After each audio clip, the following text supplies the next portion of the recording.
So like I started eating vegan because I was inspired for the health reasons. Yeah. So I watched, I started doing a little bit of Brazilian Jiu-Jitsu and MMA, and then I watched on a video where it was Nate Diaz, and he said he would always feel like heavy, like it's sort of like in his body he would be very heavy before fights. But then he started eating like only vegan, and he got like super light, and it was just like his energy was very different. So I got like super inspired by that, and of course I've been thinking about vegan for the animals and everything, but just for the health reasons. I tried it in Budapest, and like my energy was just like, it was like I just felt so light, and you know, when I eat meat and stuff, it's like it's like this heavy feeling, and when I eat vegan I just felt like more lighter, and But man, the reason you feel lighter, the reason it is because like you got to compare like our digestive system to that of like another animal that is actually designed to eat meat. Like, you know, if you look at the digestive system of a carnivore, the intestines are super short because the meat has to go in and out very quickly, because otherwise it will rot.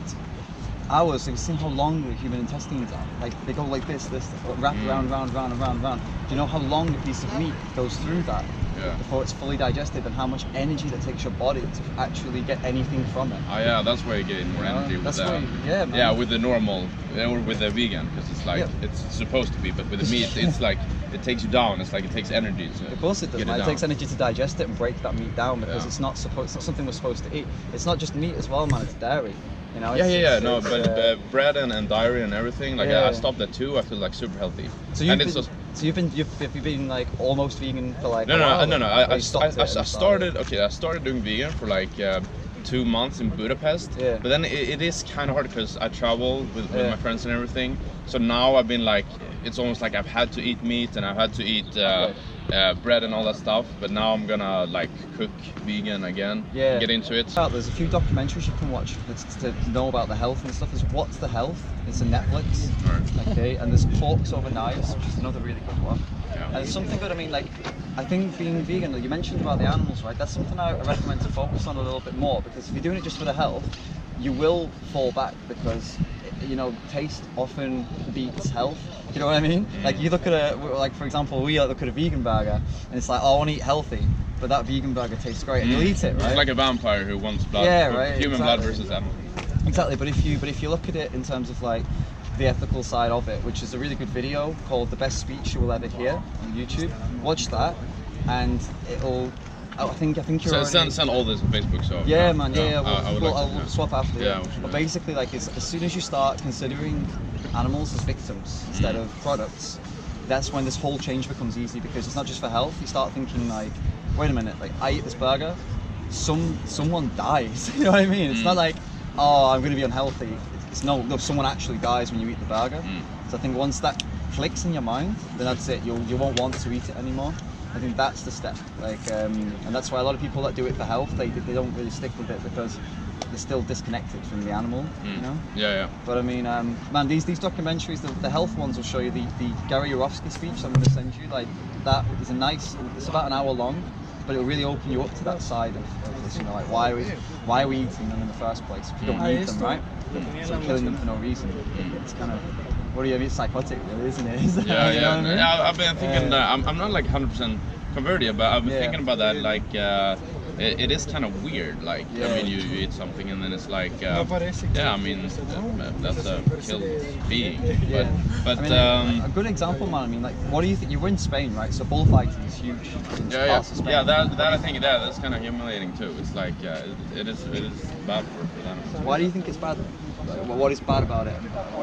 I didn't know too much about it. I didn't know because they do kill. I didn't actually know that. Like, I thought it was just like a game and then like it goes away. But I know they stab it as well, man. No, but it's like, I mean, it's bullying, and like it's humiliating, like towards the animal. And you kill it. It's just like a little fun sport. It's like we would be animals ourselves. Exactly. And then like there were some aliens who like put us into a gladiator into a gladiator thing, and like we fight against each other and we die. It's amazing, because it's like, so when you look at bullfighting, right? Like you just said, it's like cruel, and we're just killing it for fun, for enjoyment, for pleasure. But then, as we were talking about earlier, there's MMA fighters, there's strong men, like strongest man in Germany, there's bodybuilders, and they're all thriving, like we are thriving, without meat, right, or without animal products. So then, if you look at it, why are people eating it? It's also just for enjoyment and pleasure. So when you compare eating it to bullfighting, they're both killing an animal for enjoyment. Do you see the comparison? Like they're not the same, of course, because you're not physically doing it yourself. But the animal doesn't care if it's you doing it, him doing it, me doing it. They just care that they're being tortured and dying, you know? Yeah. So when you compare the two, like bullfighting versus eating meat, in theory, when you look at them on paper, unnecessary and cruel, unnecessary and cruel. You know what I mean? Yeah, I see what you mean. One thing though, like which I'm a little bit, which I've been thinking about a little bit, like, do you, what is it that you react most to? Like, is it the killing of the animal, or like the way they're treated, or like kind of how they're killed? You know? Okay. So the act of killing the animal in itself is completely unnecessary. That's the problem. That's where we stop it. You know, they talk about humane killing. Do you know what humane means? Humane means to do it with empathy, in a caring way. Yeah. How can you kill an animal in a caring way? It's an oxymoron, man. Humane killing. I love you, that's why I'm slitting your throat. There's no way of, you know, so for us, for the majority of vegans, the simple act of killing the animal is just that's it. Whether it's had a great life or a bad life, you shouldn't kill them. When they're old, when they need to die, yeah, of course, euthanasia. We would do that for our human companions too. But you wouldn't do it to you know, like a lamb. And these are babies that are killing, baby pigs in the supermarkets here. And you know, not that it makes a difference between an adult or a baby, but just to give you an idea of it, it's just completely unnecessary. All of it. So that's where we stand on it. That's what you mean. Yeah. Weird question, maybe. Yeah. But like, what do you think about a lion killing a spring rock? It's a good question. A lion is an obligatory carnivore. They have no choice. If they don't eat meat, they die. They can't live on a vegan diet. Because I'm thinking back to like, I mean, caveman times. There was kind of like, we had to.